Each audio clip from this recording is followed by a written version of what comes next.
దేవుని కంటే ఎక్కువగా దేనినైతే నువ్వు ఆరాధిస్తున్నావో, దేనినైతే నువ్వు ప్రేమిస్తున్నావో, చెప్పనా ఇంకొక మాటలో మనం చెప్పాలి అంటే, ఇదంటే నా ప్రాణం అండి.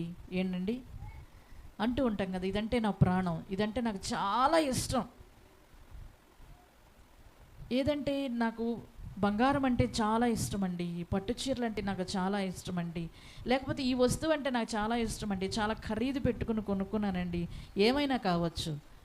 దేవుని కన్నా అధికముగా దేనిని ప్రేమించినా, దేని మీద మనసు నీకు ఉన్నా, అది నీకు ఒక విగ్రహము తెలుసా, అది నీకు ఒక విగ్రహం. అలాంటి విగ్రహారాధన నువ్వు మానుదువుగాక.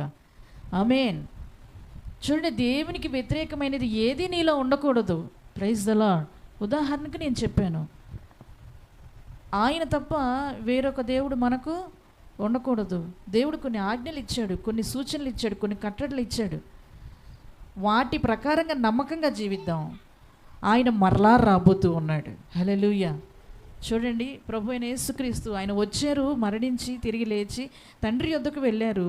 ఆయన చెప్తూ ఉన్నాడు, నేను వెళుతున్నాను, నివాసాలు మీ కొరకు నివాసాలు కట్టడానికి నేను వెళుతున్నాను, ఏర్పరచడానికి నేను వెళుతున్నాను, మరలా తిరిగి వస్తాను, అప్పుడు మిమ్మల్ని అందరినీ తీసుకుని వెళతాను, నాతో పాటుగా మిమ్మల్ని అక్కడ అందరూ కలిసి సంతోషించేటట్లుగా మిమ్మల్ని అందరిని తీసుకుని వెళ్తానని వాగ్దానం చేసి వెళ్ళాడు. హల్లెలూయా.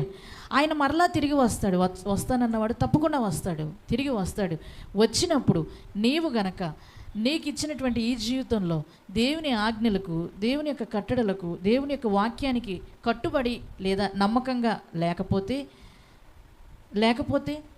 ఏంటి పరిస్థితి? ఒకవేళ ఉన్నావే అనుకో, ఒకవేళ ఇక్కడ నువ్వు దాసుని రూపంలో, దాసురాల రూపంలో, పనివాని రూపంలో, లేదంటే దేవుని చేతి క్రింద నువ్వు బ్రతికి ఉండవచ్చు. నీవు గనక నమ్మకంగా జీవిస్తే ఆయన కుమారుడై అధికారం ఇస్తానంటున్నాడు. హల్లెలూయా. అంతేకాదు, ఆయన సంతోషంలో పాలు ఇస్తానంటున్నాడు. ఆయన యొక్క రాజ్యములో వారసత్వాన్ని ఇస్తానంటున్నాడు. హల్లెలూయా. Praise the Lord. హల్లెలూయా.